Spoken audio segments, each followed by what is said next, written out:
Hi everyone, welcome to our channel.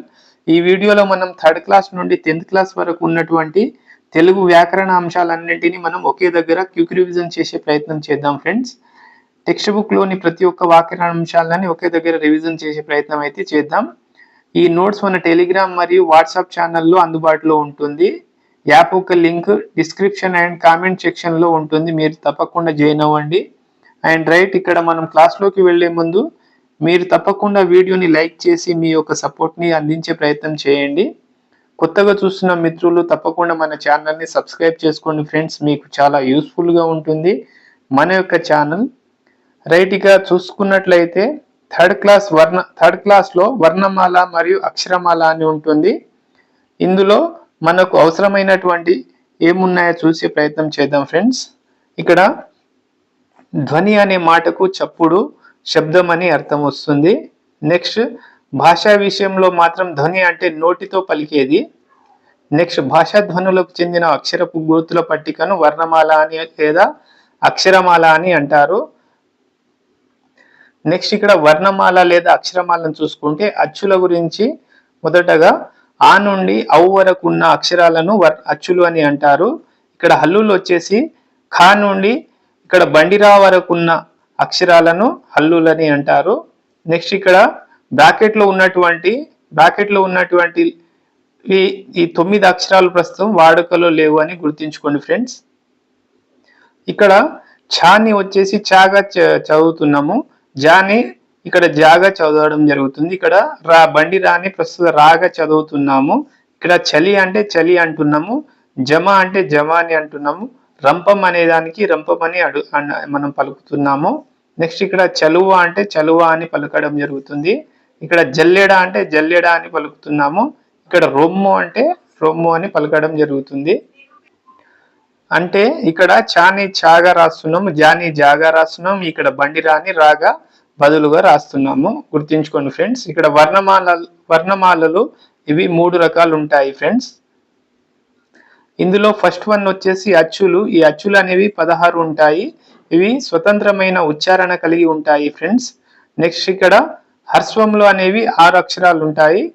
అవి దీర్ఘం కాని వాటిని హర్స్వములు అని అంటారు. ఫస్ట్ ఆ, ఫస్ట్ ఈ, ఫస్ట్ ఊ, ఫస్ట్ రు, ఫస్ట్ ఏ, ఫస్ట్ ఓ అని అర్థం. హర్స్వములు అంటే దీర్ఘం కాని వాటిని హర్స్వాక్షరాలు అని అంటారు. నెక్స్ట్, ఇక్కడ దీర్ఘంలో అంటే దీర్ఘంలో ఉన్న వాటిని దీర్ఘ అక్షరాలు అంటారు. ఇవి కూడా 6 ఉంటాయి. ఇక్కడ సెకండ్ ఆ, సెకండ్ ఈ, సెకండ్ ఊ, సెకండ్ రు, సెకండ్ ఏ, సెకండ్ ఓ అని అర్థం. నెక్స్ట్, ఇక్కడ వక్రములు వచ్చేసి 4 ఉంటాయి. ఇక్కడ ఫస్ట్ ఏ అనేది ఓ అనేది 4 వక్రములు కిందికి వస్తాయి.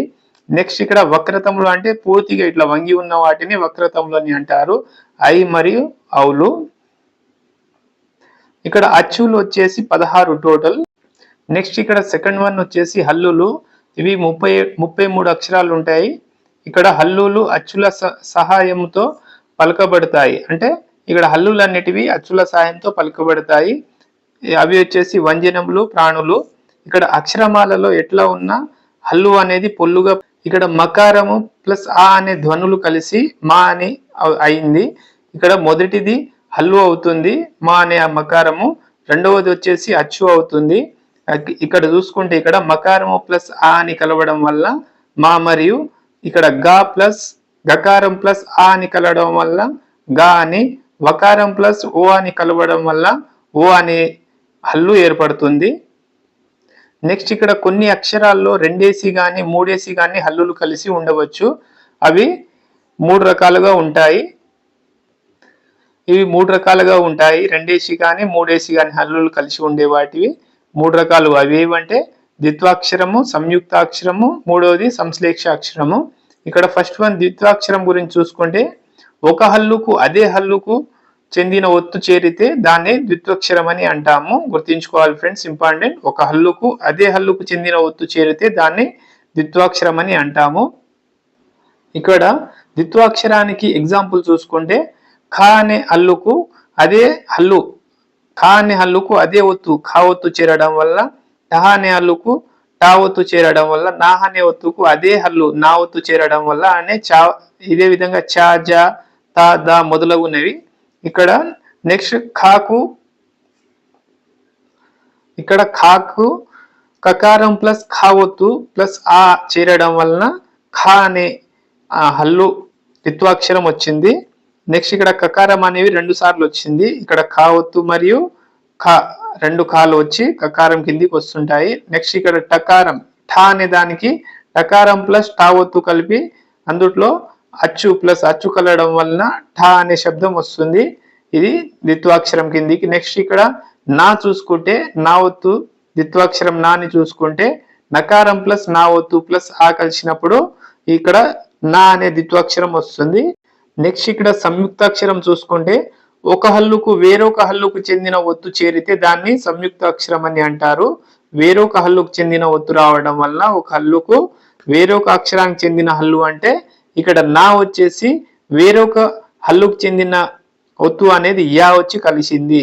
ఇక్కడ కాకు వేరొక అక్షరానికి హల్లుకు చెందిన ఒత్తు తా ఒత్తు అనేది ఒత్తుగా రావడం జరిగింది. ఇక్కడ రా అనేది రాకు వేరొక హల్లుకు చెందిన ఒత్తు మా వచ్చి చేరడం జరిగింది. వీటిని సంయుక్త అక్షరాలని అంటాము. నెక్స్ట్ ఇక్కడ ఎగ్జాంపుల్ చూసుకుంటే న్య అనే సంయుక్త అక్షరానికి నకారం ప్లస్ యకారం ప్లస్ ఆ అని కలవడం వల్ల న్య అనే సంయుక్త అక్షరం ఏర్పడింది. నెక్స్ట్ ఇక్కడ తీకి కకారం ప్లస్ తకారం ప్లస్ ఈ అనే అచ్చు కలవడం వలన తి అనే సంయుక్త అక్షరం ఏర్పడింది. నెక్స్ట్ ఇక్కడ రమ అనే అక్షరానికి రకారము మకారం ప్లస్ ఆ అనే అక్షరం కలవడం వల్ల రుమ అనే సంయుక్త అక్షరం ఏర్పడింది. నెక్స్ట్ థర్డ్ వన్ సంశ్లేష అక్షరం. ఒక హల్లుకు ఒకటి కంటే ఎక్కువ హల్లులకు చెందిన ఒత్తు చేరితే దాన్ని సంశ్లేష అక్షరం అని అంటారు. ఎగ్జాంపుల్ వచ్చేసి ఇక్కడ క్ష్మికి ఇక్కడ 2 హత్తులు చేరినాయి. నెక్స్ట్ త్యాకి వచ్చేసి 2 ఒత్తులు వేరే హల్లులకు చెందిన 2 ఒత్తులు వచ్చి చేరినాయి. మరియు ఇక్కడ స్ట్రాకి వేరే హల్లుకు చెందిన ఒత్తు వచ్చి 2 ఒత్తులు వచ్చి చేరినాయి. ఇక్కడ జ్ఞాకి కూడా వేరే హల్లులకు చెందిన 2 ఒత్తులు వచ్చి చేరడం వల్ల ఇవి సంశ్లేష అక్షరానికి కిందికి వస్తుంటాయి. ఎగ్జాంపుల్ చూసుకుంటే ఇక్కడ లక్ష్మి అనే పదానికి క్ష్మి అనే దానికి మా ఒత్తు మరియు ఇక్కడ క్షాకు సంధించి 2 ఒత్తులు కలవడం వల్ల కకారము షకారము ప్లస్ మకారము ప్లస్ ఇక్కడ అచ్చు కలవడం వల్ల క్ష్మి అనే అక్షరం ఏర్పడింది. నెక్స్ట్ ఇక్కడ ఈర్ష అనే దాన్ని చూసుకుంటే ఇక్కడ ఈర్షకి షాకి రకారము షకారము ప్లస్ యకారము ప్లస్ అకారము కలవడం వల్ల ఇక్కడ షా అనేది ఏర్పడింది. నెక్స్ట్ ఇక్కడ సామర్థ్యం చూసుకుంటే ఇక్కడ సామర్థ్యానికి త్యాకి కూడా రకారము ప్లస్ తకారము ప్లస్ యకారము ప్లస్ అకారం అనే అచ్చు కలవడం వల్ల త్యా అనే సంశ్లేష అక్షరం ఏర్పడింది. నెక్స్ట్ మరో చూసుకుంటే ఇక్కడ రాష్ట్రం అనే దానికి స్ట్రా దానికి షకారము టకారము ప్లస్ రకారము ప్లస్ అచ్చు కలవడం వల్ల రాష్ట్ర ట్రా అనేది సంశ్లేష అక్షరం ఏర్పడింది. నెక్స్ట్ ఇక్కడ జ్యోత్స్న చూసుకుంటే మరొక ఎగ్జాంపుల్ జ్యోత్స్న త్యాకి తకారము ప్లస్ షకారం ప్లస్ నకారము ప్లస్ ఇక్కడ అచ్చు కలవడం వలన జ్ఞ అనేది అంటే సంశ్లేష అక్షరం అంటే ఒకటి కంటే ఎక్కువ హల్లులు ఒక హల్లుకు ఒకటి కంటే ఎక్కువ హల్లులకు చెందిన ఒత్తు చేరితే దాన్ని సంశ్లేష అక్షరం అని అంటాము, గుర్తుంచుకోవాలి. నెక్స్ట్ ఇక్కడ కచట తపలు మరియు కచట తపలను పరుషములు అని అంటాము, ఇవి 5 ఉంటాయి. నెక్స్ట్ ఇక్కడ గజడ దబలను సరళాలు అని అంటాము, ఇవి కూడా 5 ఉంటాయి. నెక్స్ట్ ఇక్కడ అనునాసికాలు వచ్చేసివి జ్ఞ జ్ఞి నా నా మా అనేవి 5 ఉంటాయి, ఇవి కూడా. ఇక్కడ ఒత్తు అక్షరాలు ఒత్తు హల్లులు అనేటివి 10 ఉంటాయి, ఇక్కడ 5 ఒత్తు హల్లులు. వాటిని మనం ఏమంటామంటే వర్గయుక్కులు అని అంటాము లేదా మహాప్రాణములు అని అంటాము, గుర్తుంచుకోవాలి ఫ్రెండ్స్. ఇవి ఖచ్చితంగా వచ్చే బిట్స్ ఇంపార్టెంట్. నెక్స్ట్ ఇక్కడ యా రా లా షా వాళ్ళని ఏమంటామంటే అంతస్తాలు అని అంటాము, ఇవి కూడా 5 ఉంటాయి. నెక్స్ట్ షా షా సాహాలను మనం ఊష్మాలు అని అంటాము, ఊష్మాలు అంటే ఊది పలికేటివి అని అర్థము.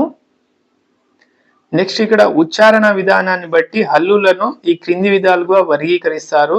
ఇక్కడ పరుషాలు అంటే శ్వాసాలని కూడా అంటారండి. ఇక్కడ కచట తపలను మనం పరుషాలని అంటాము, ఇవి కఠినంగా పలికేవి అని అర్థము. నెక్స్ట్ ఇక్కడ సరళాలు అంటే నాదాలు, గజడ దబలు. అంటే గజడ దబలు అనే శబ్దం ఏ విధంగా వస్తుంది, నాదాలుగా వస్తుంది కాబట్టి మనము సరళాలను నాదాలని అంటాము. అవి గజడ దబలు, ఇవి సరళంగా పలికేటివి కాబట్టి సరళాలని అంటాము. నెక్స్ట్ ఇక్కడ అనునాసికాలు అనేవి ఇక్కడ ముక్కుతో పలికేటివి. న్యా, నీ, నా, నా, మా అనేవి మనం ముక్కుతో పలికే వాటిని అనునాసికాలు అంటాము. నెక్స్ట్ ఇక్కడ ఊష్మాలు వచ్చేసి ష, సా, సాహ అనే ఊది పలకబడేవి మనం ఊష్మాలని అంటాము. ఇక్కడ అంతస్తాలు అనేవి యా, రా, లా, లావా ఊష్మాలకు మరియు స్పర్శాలకు మధ్య ఉంటుంది. ఇవి ఇంపార్టెంట్, గుర్తించుకోవాలి. ఇవి 5. నెక్స్ట్ ఇక్కడ స్థిరాలు. స్థిరాలు చూసుకుంటే పరుషాలు ప్లస్ సరళాలు కాని హల్లులు, వాటిని మనం స్థిరాలు అని అంటాం. పరిశాలు కాకుండా ప్లస్ సరళాలు కాకుండా ఉండే మిగిలిన వాటిని మనము స్థిరాలు అని అంటాము. ఇక్కడ స్పర్శములు అంటే 25 ఉంటాయి. టోటల్ కా నుండి మా వరకు 25 ఉంటాయి. నెక్స్ట్ ఇక్కడ స్పర్శములు 25 ఉంటాయి. నెక్స్ట్ కా నుండి మా వరకు ఉన్న అక్షరాలను 5 వర్గాలుగా విభజించారు. వీటిని వర్గాక్షరాలని అంటారండి, గుర్తించుకోవాలి, ఇంపార్టెంట్. ఈ 5 వర్గాలుగా ఉన్న వాటిని వర్గాక్షరాలని అంటాము. నెక్స్ట్ ఇక్కడ స్పర్శములు చూసుకుంటే స్పర్శములు అని దేని అంటారంటే ఖా నుండి మా వరకు గల 25 వర్ణములను స్పర్శములు అని అంటారు. వీటిని పలుకుతున్నప్పుడు నోటి భాగంతో ఎక్కువ ప్రయత్నం ఉంటుంది, గుర్తించుకోవాలి. నెక్స్ట్ ఇవి 5 వర్గాలుగా విభజించబడి ఉన్నాయి. అవి చూసుకుంటే ఇక్కడ వర్గము ఇక్కడ ప్రథమ, ద్వితీయ, తృతీయ, చతుర్థి, పంచమి అనే మొత్తము 5 వర్గాలుగా ఉంటాయి. ఇక్కడ ఖా వర్గం చూసుకుంటే ఖ, ఖ, గ, గ, ఇన అనే 5 ఉంటాయి. చా వర్గం చూసుకుంటే చ, చ, జ, జ, ఇని అనే 5 మొత్తం 5. నెక్స్ట్ ఇక్కడ టా వర్గం చూసుకుంటే ట, ట, డ, డ, నా అనే 5 ఉంటాయి. నెక్స్ట్ ఇక్కడ తా వర్గం చూసుకుంటే త, త, ద, ద, నా అనే వర్గాలు 5 ఉంటాయి. నెక్స్ట్ పా వర్గం చూసుకుంటే ప, ఫ, బ, భ, మ అనే 5, టోటల్ 25 అక్షరాలు ఉంటాయి. నెక్స్ట్ ఇక్కడ వర్ణోత్పత్తి స్థానాలు చూసుకుంటే చాలా ఇంపార్టెంట్, అవి గుర్తించుకోవాలండి. ఇక్కడ వర్ణము అనగా అక్షరం అని అర్థం. నెక్స్ట్ ఇక్కడ ఉత్పత్తి స్థానమును బట్టి వర్ణములను 9 రకాలుగా విభజించారు. ఇక్కడ కంఠ్యములు అంటే కంఠ్యములు 9. అవి ఏవి అంటే అ, ఆ, క, ఖ, గ, ఘ, ఇక్కడ జ్ఞ, హ అనే వాటిని మనము కంఠ్యములు అని అంటారు. ఇవి కంఠము నుండి పుట్టినవి అని అర్థం. నెక్స్ట్ ఇక్కడ తాళవ్యములు అంటే దవడలని అర్థం అండి. ఇక్కడ ఈ చ, చ, జ, జ, యశ ఇవి దవడ అంటే తాళవ్యాల నుండి పుట్టినవి అని అర్థం. నెక్స్ట్ ఇక్కడ మూర్ధాన్యములు. నెక్స్ట్ ఇక్కడ మూర్ధాన్యాలు 12 ఉంటాయండి. ఇక్కడ రు, రు, ట, ట, డ, డ, న, రా, ష, రా, లా, లా అని 12 ఉంటాయి. ఇవి నాలుక యొక్క కొన భాగం నుండి పుట్టినవి. నెక్స్ట్ ఇక్కడ దంత్యములు అనేవి 9 ఉంటాయి. ఇక్కడ థ, థ, ద, ధ, న, ల, ష, చ, జ ఇవి దంతాల నుండి పుట్టినవి అని అర్థం. 9 ఉంటాయి ఇవి. నెక్స్ట్ ఇక్కడ ఓష్టములు అనేవి 7 ఉంటాయి. ఇక్కడ ఉ, ఉ, ప, ఫ, బ, భ, మ అనేవి ఇవి పెదాల సాయంతో పుట్టినవి. నెక్స్ట్ ఇక్కడ అనునాసికాలు చూసుకుంటే జ్ఞ, ఇది ముక్కుతో, అనునాసికాలు అనగా ముక్కు సాయంతో పలకబడేవి. ఇజ్ఞ, ఇని, నా, నా, మా అని ఇవి ముక్కు సాయం చేత పలకబడేవి. నెక్స్ట్ ఇక్కడ చూసుకుంటే కంఠ తాళవ్యాలు అంటే దవడలు మరియు దవడల నుండి పుట్టినవి. కంఠము మరియు దవడల నుండి పుట్టినవి అని అర్థం. ఏ, ఏ, ఐ అనేవి ఇవి కంఠము మరియు దవడల నుండి పుట్టినది అని అర్థం. నెక్స్ట్ ఇక్కడ కంఠోష్టము అంటే కంఠోష్టము ఇవి కంఠము నుండి మరియు పెదవుల నుండి పుట్టినవి. అవి ఏవంటే ఓ, ఓ, ఔ ఇవి అనేవి కంఠం మరియు ఓష్టములు పెదవుల నుండి పుట్టినది అని అర్థము. నెక్స్ట్ ఇక్కడ దంతోష్టము, ఇది చాలా ఇంపార్టెంట్ అండి, లాస్ట్ టెట్ బిట్ అడగడం జరిగింది. ఇక్కడ దంతోష్టం అనేది ఒకటే ఒక అక్షరం ఉంటుంది, అదేదంటే వా, వా అని వస్తుంది. నెక్స్ట్ ఇక్కడ కాఫీలోని ఫా అనే దంతోష్టము దంతము మరియు పేదాల నుండి పుట్టిందని అర్థం. ఇక్కడ దంతోష్టం అంటే దంతం మరియు పేదాల నుండి పుట్టిందని అర్థం. ఇక్కడ ఒకే ఒక అక్షరం వా అనేది ఉంటుంది. మరి కాఫీలోని ఫా అనే దంతోష్టం కూడా దంతోష్టం కిందికి వస్తుంది. ఇవి వర్ణోత్పత్తి స్థానాలు. నెక్స్ట్ ఇక్కడ ఫస్ట్ వన్ వచ్చేసి కచట తప్పలు పరిశాలు అంటాము. గజడ దవలను సరళాలు అని, వీటిని అల్ప ప్రాణాలు అని అంటాము. ఇవి 10 ఉంటాయి. మొత్తం అల్ప ప్రాణాలు ఎన్ని ఉంటాయంటే 10 ఉంటాయని అర్థం. ఇక్కడ అల్ప ప్రాణాలు అంటే పరుషాలు ప్లస్ సరళాలను కలిపి మనము అల్ప ప్రాణాలని అంటాం, గుర్తుంచుకోవాలి. నెక్స్ట్ ఇక్కడ మహాప్రాణాలు చూసుకుంటే అంటే మహాప్రాణాలు అంటే వర్గయుకులు అని అర్థం అండి. ఒత్తక్షరాలని మనం మహాప్రాణాలు అని అంటాము. ఇవి 10 ఉంటాయి. ఒత్తక్షరాలు అంటే ఒత్తుక, ఒత్తుగా, ఒత్తుచ, ఒత్తుజ, ఠ, ఢ, థ, ద, ఫ, బ ఒత్తులు ఉన్న వాటిని మనము మహాప్రాణాలు లేదా వర్గయుకులు అని అంటాము. నెక్స్ట్ ఇక్కడ ఉభయాక్షరాలు చూసుకుంటే అవి 3 ఉంటాయి. ఇక్కడ ఉభయాక్షరాలు అనేవి ఇక్కడ పూర్ణ బిందువు అంటే 0, అర 0 మరియు విసర్గ, వీటిని మనము ఉభయాక్షరాలని అంటాము. ఈ మూడింటిని మనము అచ్చులతోనూ హల్లులతోనూ ఉపయోగించడం వల్ల వీటిని ఉభయాక్షరాలని వివరిస్తాము. సపరేట్ గా వాడడం, వీటిని అచ్చులతో కలిపి గాని హల్లులతో గాని కలిపి వాడటం వలన ఉభయంగమని ఉభయాక్షరాలని అంటాము. నెక్స్ట్ ఇక్కడ ఇంపార్టెంట్ అరసున్న అనేది మనము గ్రాంధిక భాషలో ఎక్కువగా వాడుతుంటాము. నెక్స్ట్ ఇక్కడ విసర్గ అనేది సంస్కృత పదాలకు మాత్రమే యూజ్ చేసుకుంటూ ఉంటారు. నెక్స్ట్ చాప్టర్ వచ్చేసి భాషా భాగాలు అండి. ఇంపార్టెంట్ వాక్యాల్లో పదాలు ఉంటాయి. పదాలు కొన్ని అక్షరాల కలయిక వలన ఏర్పడతాయి. ఈ పదాలనే వ్యాకరణవేత్తలు 9 భాగాలుగా విభజించారు. వీటినే మనము భాషా భాగాలని అంటున్నాము. అందులో అవి ఏవంటే ఒకసారి చూసుకుంటే 1వది నామవాచకము, 2 సర్వనామము, 3 విశేషణము, 4 క్రియ, 5 క్రియా విశేషణము, 6 విభక్తులు, 7 సముచ్చయము, 8 ఆశ్చర్యము, 9 అవ్యయము అని అర్థము. ఇందులో ఫస్ట్ వన్ వచ్చేసి నామవాచకం గురించి చూసుకుంటే ఇక్కడ నామవాచకాన్ని మనం ఇంగ్లీష్ లో నౌన్ అని అంటాము, విశేషం అని కూడా అంటాము. ఇక్కడ వ్యక్తుల, వస్తువుల, ప్రాంతాల పేర్లను తెలిపే పదాలను నామవాచకం అని అంటారు. నెక్స్ట్ ఇక్కడ ఎగ్జాంపుల్ చూసుకుంటే లక్ష్మి, పుస్తకము మొదలగునవి నామవాచకాల కిందికి వస్తుంటాయి. ఇక్కడ లక్ష్మి అనే గుణవంతురాలు, మా ఇల్లు గోదావరి నది ఒడ్డున ఉన్నది అని గోదావరి కూడా నామవాచకము. నేను హైదరాబాద్ లో ఉంటున్నా అంటే డిఎస్సికి ప్రిపేర్ అవుతున్నా అంటే ఇక్కడ హైదరాబాద్ మరియు డిఎస్సికి ప్రిపేర్ అవ్వడం అనే డిఎస్సి కూడా నామవాచకం కిందికి వస్తుంది. నెక్స్ట్ సెకండ్ వన్ వచ్చేసి సర్వనామం అండి. ఇది ప్రొనౌన్ అంటాం ఇంగ్లీష్ లో. ప్రొనౌన్ ఒక వాక్యంలోని నామవాచకమునకు బదులుగా వాడబడు పదములను సర్వనామం అని అంటాము. నెక్స్ట్ ఇక్కడ సర్వనామానికి ఎగ్జాంపుల్ చూసుకుంటే అతడు, ఆమె, ఇతడు, ఈమె, నేను, అది, నీవు అని అర్థము. ఇక్కడ వాక్యంగా చూసుకుంటే రాముడు మంచి బాలుడు, అతడు పెద్ద మాటలు వింటాడు, పెద్దల మాటలు వింటాడు. అతడు అనేది సర్వనామము.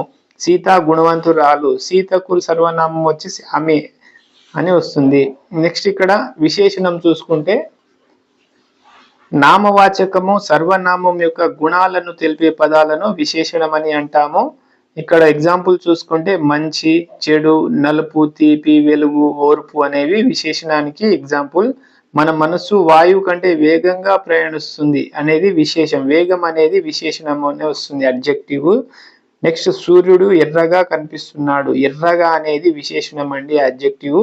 ఇక్కడ పాలపిట్ట అందంగా ఉన్నది, అందంగా ఏది ఉందంటే పాలపిట్ట, పాలపిట్టకు అందంగా ఉన్నది అనేది అందం అనేది విశేషణం అవుతుంది. నెక్స్ట్ ఫోర్త్ వన్ వచ్చేసి క్రియ అండి, వర్బ్. ఇక్కడ క్రియ అనగా ధాతువు, పనులను, స్థితులను తెలియజేయ పదాలను క్రియలు అని అంటారు. నెక్స్ట్ ఇక్కడ ఎగ్జాంపుల్ చూసుకుంటే ఓడించింది, తింటున్నాడు, ఇచ్చాడు మొదలగునవి క్రియకు ఎగ్జాంపుల్స్. ఇక్కడ కర్త అంటే ఎవరు అనే పదానికి సమాధానం వచ్చే వాటిని మనం కర్త అని అంటాము, గుర్తుంచుకోవాలి. నెక్స్ట్ ఇక్కడ కర్మ అనేది ఎవరిని, దేనిని అనే పదాలకు సమాధానంగా వచ్చే పదాలను కర్మ అని అంటాము. నెక్స్ట్ ఇక్కడ ఎగ్జాంపుల్ చూసుకుందాం. నితీష్ సౌజన్య బహుమతి ఇచ్చాడు, నితీష్ సౌజన్యకు బహుమతి ఇచ్చాడు. ఇక్కడ కర్త ఎవరు, నితీష్ అనేది కర్త, సౌజన్య అనేది కర్మ. ఇక్కడ తీసుకునే వారెవరు, సౌజన్య కాబట్టి కర్మ. బహుమతి అనేది క్రియ కిందికి వస్తుంది. నెక్స్ట్ తాబేలు కుందేలును ఓడించింది. ఇక్కడ తాంబేలు ఎవరు, చేసినది ఎవరు, కర్త కాబట్టి తాంబేలు. ఇక్కడ ఓడిపోవడం అనేది క్రియ వస్తుంది, ఓడిపోవడం అనేది క్రియ. కుందేలు అనేది కర్మ, అనుభవించింది కాబట్టి కుందేలు కర్మ కిందికి వస్తుంది. నెక్స్ట్ ఇక్కడ క్రియలు మరలా రెండు రకాలుగా ఉంటాయి.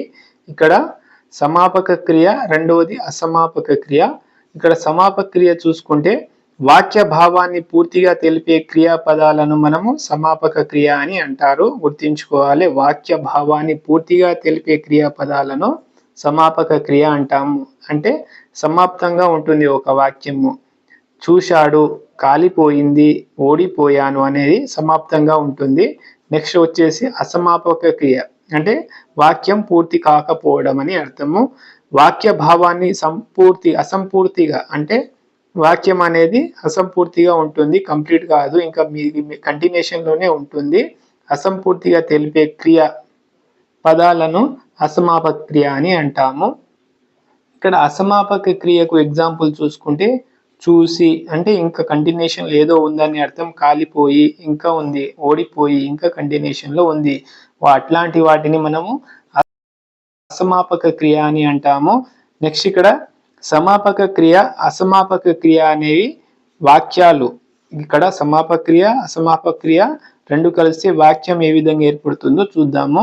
ఇక్కడ కొన్నది అనేది సమాపక క్రియ, వెళ్ళి అనేది అసమాపక క్రియ. ఇవి రెండింటిని కలిపి ఒక వాక్యంగా రాస్తే సీత బజారుకు వెళ్ళి బొమ్మ కొన్నది. ఇక్కడ కొన్నది అనేది సమాపక క్రియ, సీత బజారుకు వెళ్ళి అనేది అసమాపక క్రియగా వస్తుంది, గుర్తుంచుకోవాలి. నెక్స్ట్ చెప్పాడు, చదివి, రాజు పద్యం చదివి అనేది చదివి అనేది అసమాపక క్రియ. భావం చెప్పాడు అనేది సమాపక క్రియ కిందికి వస్తుంది. అంటే ఇక్కడ సమాపక వాక్యము అసమాపక వాక్యం అని కూడా గుర్తుంచుకోవాల్సి ఉంటుంది. నెక్స్ట్ ఇక్కడ తాగారు, తిని, అంటే వాళ్ళు అన్నం తిని నీళ్లు తాగారు.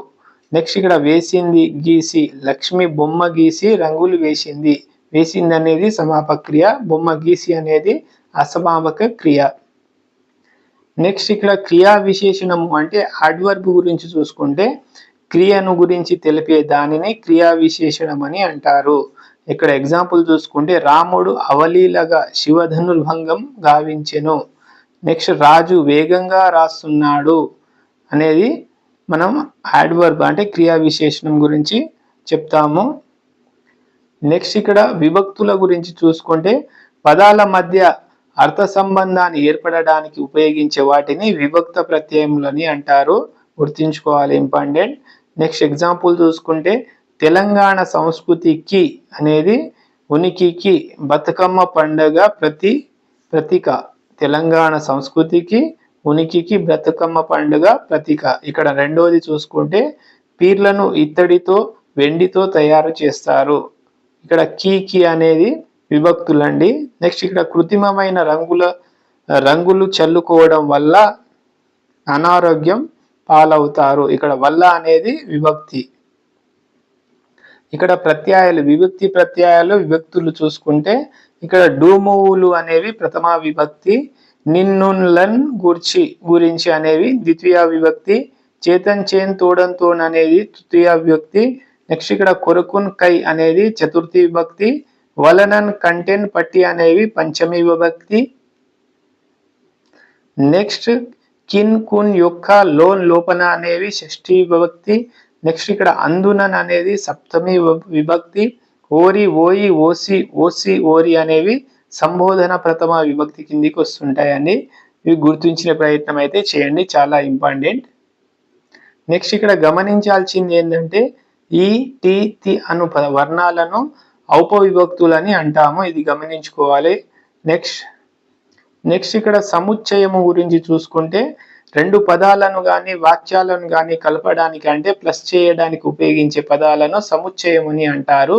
అవి ఏవంటే ఎగ్జాంపుల్ చూసుకుంటే మరియు, లేదా, అయినా, కానీ, అయినప్పటికీ మొదలగునవి సముచ్చయానికి ఎగ్జాంపుల్.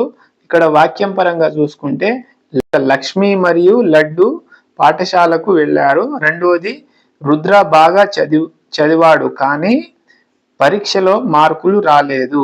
కానీ అనేది సముచ్చయము, మరియు అనేది కూడా సముచ్చయము.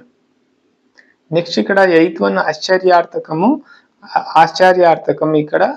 ఇక్కడ సంబోధన, ఆశ్చర్యం, సంతోషం, భయం మొదలగు భావాలను వెల్లడించే దానికి ఉపయోగించే చిహ్నాలను ఆశ్చర్యార్థకములు అని అంటాము. ఇక్కడ చిహ్నం కూడా గుర్తుంచుకోవాలి. నెక్స్ట్ ఇక్కడ ఆశ్చర్యకమైన వాక్యాల చివరన ఉంటుంది ఈ గుర్తు. నెక్స్ట్ ఇక్కడ ఆహా ఎగ్జాంపుల్ చూసుకుంటే ఆహా గోంగూర పచ్చడి ఎంత బాగుందో, ఆహా అనేది కూడా ఇక్కడ గుర్తు ఉంది కాబట్టి సింపుల్ గా దాన్ని గుర్తించుకొని మనం ఆశ్చర్యార్థకం అని క్వశ్చన్ లో ఆన్సర్ చేయాలి. నెక్స్ట్ ఇక్కడ అయ్యో అంటే ఎంత పని జరిగిందో, అయ్యో అనేది ఆశ్చర్యం కలిగించే పదం కాబట్టి ఆశ్చర్యార్థకం అని అంటాము. నెక్స్ట్ 9th వన్ వచ్చేసి అవ్యయాలు. ఇక్కడ లింగ వచన విభక్తులు లేని పదాలను అవ్యయాలని అంటారు. ఎగ్జాంపుల్ చూసుకుంటే అట్లని, అయితే, అహా మొదలైన పదాలు స్త్రీలింగం, పుల్లింగం లేదా నపుంసలింగానికి చెందిన పదాలు కావు. అట్లాగే వీటికి విభక్తులు లేవు. ఏకవచన బహువచన అనే తేడా కూడా లేదు. ఏకవచన బహువచన అనే తేడా కూడా లేదు. అట్లాంటి పదాలను అవ్యయాలు అని అంటారు. ఎగ్జాంపుల్ సెకండ్ వన్ చూసుకుంటే ఇక్కడ షబాస్, అట్లని, కానీ, ప్రతి, మరియు, అయితే, అబ్బా, అను, అమ్మో, అహా, ఓహో, ఎక్కడ మొదలైనవి అవ్యయాలు. నెక్స్ట్ ఉదాహరణలు చూసుకుంటే ఇక్కడ వాక్యం పరంగా ఆహా ఈ భవనం ఎంత అందంగా ఉంది. సెకండ్ వన్ ఇక్కడ ఆహా అనేది అవ్యయము. నెక్స్ట్ ఇక్కడ సెకండ్ వన్ తల్లి తన పిల్లల్ని అనుక్షణం కంటికి రెప్పలా కాపాడుకుంటుంది. నెక్స్ట్ విజ్ఞానం మరియు వినోదం అందరికీ అవసరం. నెక్స్ట్ ఆశ ఉండాలని, అట్లని అత్యాశ పనికిరాదు. అత్యాశ పనికిరాదు, ఆశ ఉండాలని, అట్లని అత్యాశ పనికిరాదు. ఇక్కడ పదాలు చూసుకుంటే 3 రకాలండి పదాలు. నపుంసక పదాలు పుల్లింగ పదాలు, స్త్రీలింగ పదాలు, నపుంసక పదాలని 3 ఉంటాయి.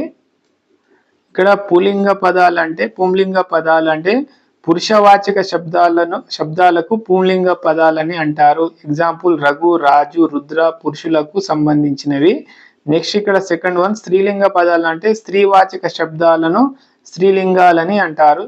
నెక్స్ట్ ఎగ్జాంపుల్ చూసుకుంటే కౌశల్య, కవిత, సహస్ర స్త్రీలకు సంబంధించినవి ఇవి. మూడోది ఇక్కడ నపుంసకలింగ పదాలు అంటే పురుషవాచక శబ్దాలని పుల్లింగాలని, స్త్రీవాచక శబ్దాలను స్త్రీలింగాలని, పై రెండు కానటువంటి ఇక్కడ పై రెండు కానటువంటి అంటే మానవ సంబంధం కాని వాటిని మనం అనగా వస్తు, పక్షి, జంతు వాచక శబ్దాలను మనం నపుంసకలింగాలని అంటాము. ఎగ్జాంపుల్ చూసుకుంటే పిల్లి, ఎలుక, చెట్టు, కోతులు మొదలగునవి. అండ్ కుందేలు, ముంగీస, బల్లులు, మామిడి చెట్లు ఇవి కూడా వస్తాయి. నెక్స్ట్ ఇక్కడ వచనములు. వచనం అనగా చెప్పబడేది అని అర్థము. సంఖ్యలను తెలియజేసే వచనాలు 2 రకాలుగా ఉంటాయి. ఏకవచనము మరియు బహువచనము. ఏకవచనం అంటే ఒకే వ్యక్తిని గాని ఒకే వస్తువును గాని తెలిపే దానిని ఏకవచనం అని అంటాము. ఎగ్జాంపుల్ నక్షత్రము, పుస్తకము, వాహనము మొదలగునవి. నెక్స్ట్ ఇక్కడ బహువచనములు చూసుకుంటే ఒకటి కంటే ఎక్కువ బహువచనాల్లో ఒకటి కంటే ఎక్కువ వస్తువులు గాని వ్యక్తులు గాని తెలిపే దాన్ని బహువచనములని అంటారు. ఎగ్జాంపుల్ నక్షత్రములు, పుస్తకములు, వాహనములు మొదలగునవి. నెక్స్ట్ పురుషములు చూసుకుంటే ఇక్కడ పర్సన్స్ చూసుకోవాలి. ఏకవచనం బహువచనాలు చూసుకుంటే ఇక్కడ ఫస్ట్ పర్సన్ వచ్చేసి ఉత్తమ పురుష, నేను అంటే మాట్లాడే వాణిని సూచిస్తుంది. బహువచనం వచ్చేసి మేము. సెకండ్ పర్సన్ వచ్చేసి మధ్యమ పురుష అంటే నీవు అని అర్థము. వినేవాణిని సూచిస్తుంది అంటే ఎదుటుగా ఉన్న వారిని మనం మధ్యమ పురుషగా అంటాము. బహువచనం వచ్చేసి మీరు. నెక్స్ట్ ఇక్కడ థర్డ్ పర్సన్ వచ్చేసి ప్రథమ పురుష, థర్డ్ పర్సన్ వాడు, ఆమె, అతడు అంటే ఎక్కడో ఉన్న వారి గురించి మాట్లాడడం జరుగుతుంది ప్రథమ పురుషలో. ఇక్కడ బహువచనం చూసుకుంటే వారు, వీరు, వారు అని అర్థం.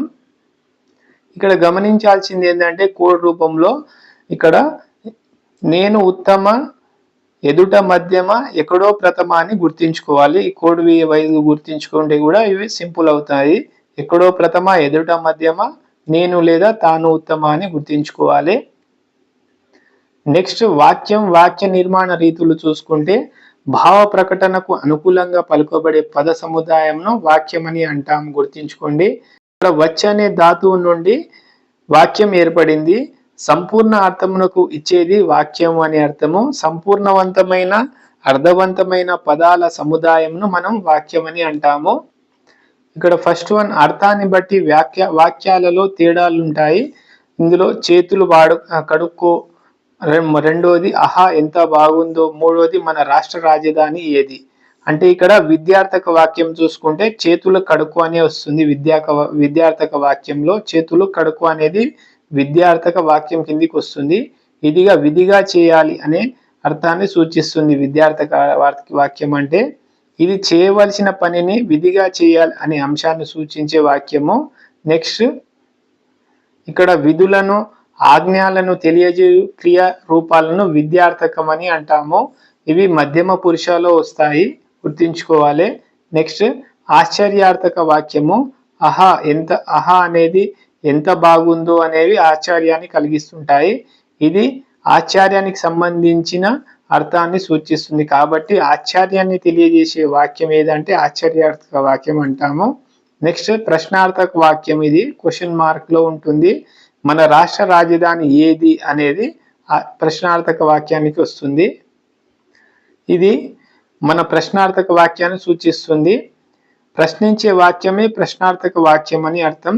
ఉదాహరణకు ఎందుకు, ఏమిటి, ఎలా, ఎక్కడ, ఏది మొదలగునవి ప్రశ్నార్థక వాక్యము. నెక్స్ట్ ఇక్కడ సందేహార్థక వాక్యము.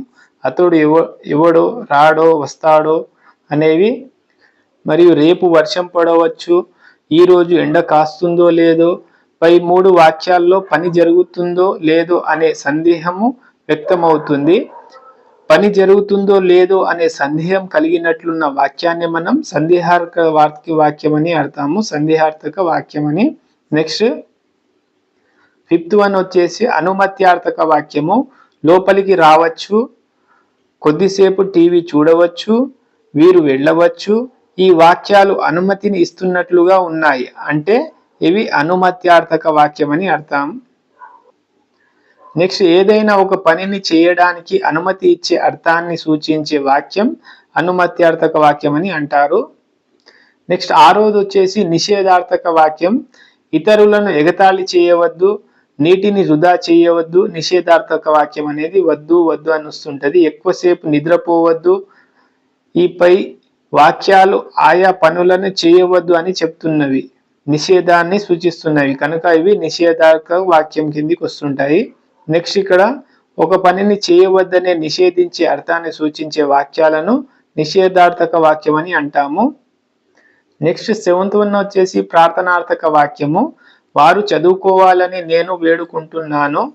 నెక్స్ట్ మిమ్ములను నేను ఇతరులకు సేవ చేయాలని ప్రార్థిస్తున్నాను. నెక్స్ట్ దయచేసి మీరు రోజుకు బడికి రావాలి.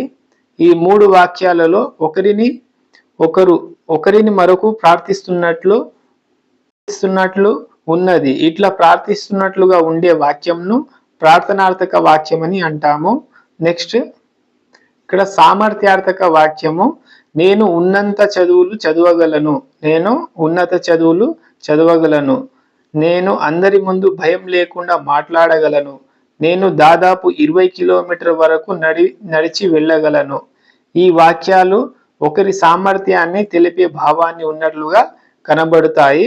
నెక్స్ట్ సామర్థ్యాన్ని తెలియజెప్పే భావం ఉన్న వాక్యాన్ని సామర్థ్యార్థక వాక్యం అని అంటారు. నెక్స్ట్ 9th వన్ వచ్చేసి అనుమత్యార్థకము. అంటే మీరు ఎప్పుడైనా రావచ్చు, ఇంకా నువ్వు దయచేయవచ్చు. అనుమతి ఒప్పుకోవటానికి తెలియజే క్రియా రూపములను అనుమత్యార్థక వాక్యం అని అంటాము. నెక్స్ట్ ఇక్కడ 2nd వన్ చూసుకుంటే రూపాన్ని బట్టి వాక్యములను 3 రకాలుగా విభజించవచ్చు. ఇక్కడ సామాన్య వాక్యము, సింపుల్ సెంటెన్స్, సంక్లిష్ట వాక్యము, కాంప్లెక్స్ సెంటెన్స్, సంయుక్త వాక్యము, ఇక్కడ కాంపౌండ్ సెంటెన్స్ అని 3 రకాలుగా విభజించవచ్చు. ఫస్ట్ వన్ చూసుకుంటే సామాన్య వాక్యము. ఈ వాక్యంలో కర్త, కర్మ మరియు క్రియ ఉంటాయి. నెక్స్ట్ ఇక్కడ ఒక సమాపక క్రియ గల వాక్యము. ఇది ఒక పని పూర్తి అయినదని తెలిపే వాక్యము. ఎగ్జాంపుల్ చూసుకుంటే శ్రీరాముడు అయోధ్యను పాలించాడు, ప్రమీల సంగీతం నేర్చుకున్నది, మంజుల వంట చేస్తుంది, మంజుల పాటలు వింటుంది అనేవి ఈ వాక్యము సమాపక క్రియకి వస్తుంటాయి. నెక్స్ట్ ఇక్కడ సామాన్య వాక్యాలు 2 రకాలు. మరలా ఇక్కడ క్రియాసహిత వాక్యాలు, రెండవది క్రియారహిత వాక్యాలని. ఇక్కడ ఏ క్రియాసహిత వాక్యాలు, బి క్రియారహిత వాక్యాలు. క్రియాసహిత వాక్యాలు అంటే క్రియగల వాక్యాలను క్రియాసహిత వాక్యాలు అంటారు. శ్రీరాముడు కొసల దేశమును పాలించెను. శ్రీరాముడు అనేవాడు కర్త, కొసల అనేది కర్మ, కొసల దేశమును అనేది కర్మ, పాలించేనే అనేది క్రియ కిందికి వస్తుంది. నెక్స్ట్ ఇక్కడ నాకు ఆకలిగా ఉన్నది. నెక్స్ట్ రెండవది ఊబిలో దిగకూడదు. మూడవది రాత్రి చదవరాదు. ఇక్కడ గమనించాల్సింది ఏంటంటే క్రియాసహిత వాక్యాలలో కర్త ఉండదు. వాటిని అంటే ఇక్కడ కర్త ఉండని వాటిని మనం ఏమంటామంటే ఆకర్తృక వాక్యాలని అంటాము. ఆ కర్తృక వాక్యాలు. నెక్స్ట్ ఇక్కడ క్రియారహిత వాక్యాలు చూసుకుంటే క్రియ లేని వాక్యంను మనము క్రియారహిత వాక్యాలని అంటాము. ఇక్కడ ఎగ్జాంపుల్ రాముడు బుద్ధిమంతుడు, నెక్స్ట్ అతడు శ్రీరాముడు, ఇవి మంచివి, ఆయన ఇంజనీరు. ఇది ఇందులో మనకు క్రియ అనేది కనిపించడం లేదు. నెక్స్ట్ సెకండ్ వన్ వచ్చేసి సంశ్లిష్ట వాక్యము, కాంప్లెక్స్ సెంటెన్స్. ఇక్కడ సంశ్లిష్ట వాక్యంలో ఒక సమాపక క్రియ, ఒకటి కంటే ఎక్కువ అసమాపక క్రియలు ఉంటాయి. కర్త పునరుక్తం కాదు. నెక్స్ట్ 2 లేదా 3, ఇక్కడ కర్త పునరుక్తం కాదు. నెక్స్ట్ 2 లేదా 3 వాక్యాలు కలిపి రాసేటప్పుడు చివరి వాక్యంలో సమాపక క్రియ అలాగే ఉంటుంది, గుర్తుంచుకోవాలి. నెక్స్ట్ ముందు వాక్యంలోని సమాపక క్రియలు అసమాపక క్రియలుగా మారుతాయి. కర్త పునరుక్తం కాదు. దీనినే మనము సంశ్లిష్ట వాక్యం అని అంటాము. సంశ్లిష్ట వాక్యము. ఇక్కడ ఎగ్జాంపుల్ చూసుకుంటే ఉదాహరణలు, గీత బజారుకు వెళ్ళింది, గీత కూరగాయలు కొన్నది. ఇది సామాన్య వాక్యము. ఇక్కడ గీత బజారుకు వెళ్ళి కూరగాయలు కొన్నది అనేది సంశ్లిష్ట వాక్యంగా మార్చబడింది. నెక్స్ట్ ఇక్కడ రవి ఊరికి వెళ్ళాడు, రవి మామిడి పండ్లు తెచ్చాడు. ఇది సామాన్య వాక్యము. నెక్స్ట్ ఇక్కడ రవి ఊరికి వెళ్ళి మామిడి పండ్లు తెచ్చాడు అనేది సంశ్లిష్ట వాక్యంగా మార్చబడింది. నెక్స్ట్ మామయ్య ఇంటికి వచ్చాడు, మామయ్య కాఫీ తాగాడు అనేది సామాన్య వాక్యము. నెక్స్ట్ ఇక్కడ మామయ్య ఇంటికి వచ్చి కాఫీ తాగాడు అనేది సంశ్లిష్ట వాక్యము.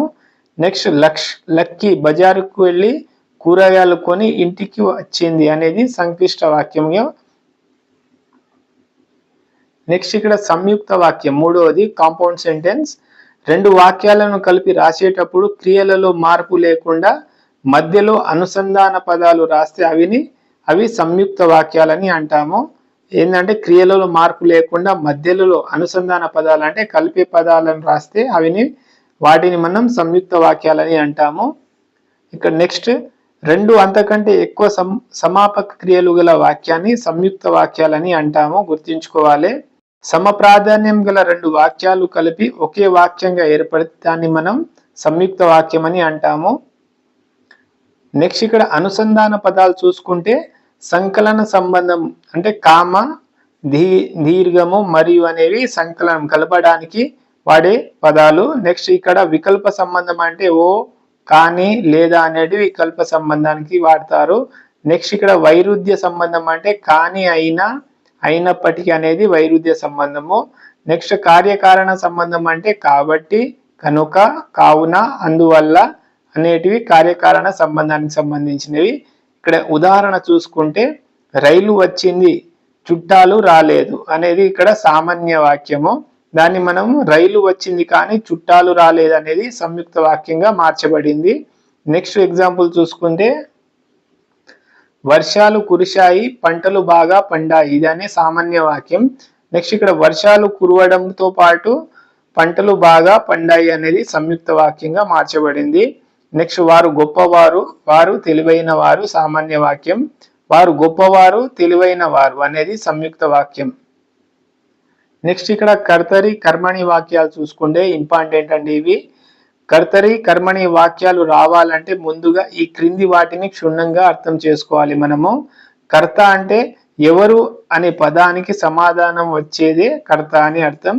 నెక్స్ట్ ఇక్కడ కర్మ అంటే ఎవరిని, దేని అనే పదాలకు సమాధానం ఇచ్చేదే కర్మ అని అర్థం. నెక్స్ట్ ఇక్కడ క్రియ అనగా ధాతువు పనులను స్థితులను తెలుపుతుంది, ఏదంటే క్రియ. నెక్స్ట్ ద్వితీయ విభక్తులు అంటే నిన్నులన్ గూర్చి అనేవి ద్వితీయ విభక్తులు. నెక్స్ట్ ఇక్కడ తృతీయ విభక్తులు అంటే చేతన్, చేన్, తోడన్, తోన్ అనేవి తృతీయ విభక్తులు. ఇవి బాగా గుర్తుంచుకుంటే మనకు ఈ కర్తరి కర్మణి వాక్యాలు అనేవి సింపుల్ గా చేయవచ్చు. ఇక్కడ ఒక ఉదాహరణ చూసుకుంటే, ఇక్కడ ఉదాహరణ వ్యాసుడు భారతాన్ని రచించాడు. ఇక్కడ వ్యాసుడు అనేవాడు ఎవరంటే కర్త, భారతాన్ని అనేది కర్మ వస్తుంది, రచించాడు అనేది క్రియ కిందికి వస్తుంది. ఒకటోది ఇక్కడ కర్తరి వాక్యం చూసుకుంటే కర్మ ప్లస్ ద్వితీయ విభక్తి కర్తరి వాక్యంగా వస్తుంది. ఇక్కడ కర్త ఆధారంగా రూపొందించిన వాక్యాలు. నెక్స్ట్ ఇక్కడ క్రియ చేత కర్త చెప్పబడే వాక్యము. నెక్స్ట్ కర్మ ద్వితీయ విభక్తిలోనూ ఉంటాయి, కర్మ అనేది ద్వితీయ విభక్తిలోనూ ఉంటాయి. ఇక్కడ ఎగ్జాంపుల్ చూసుకుంటే ఆళ్వారు స్వామి చిన్నప్పుడే అనే కథను రాశారు ఆళ్వారు స్వామి చిన్నప్పుడు అనే కథను రాశారు.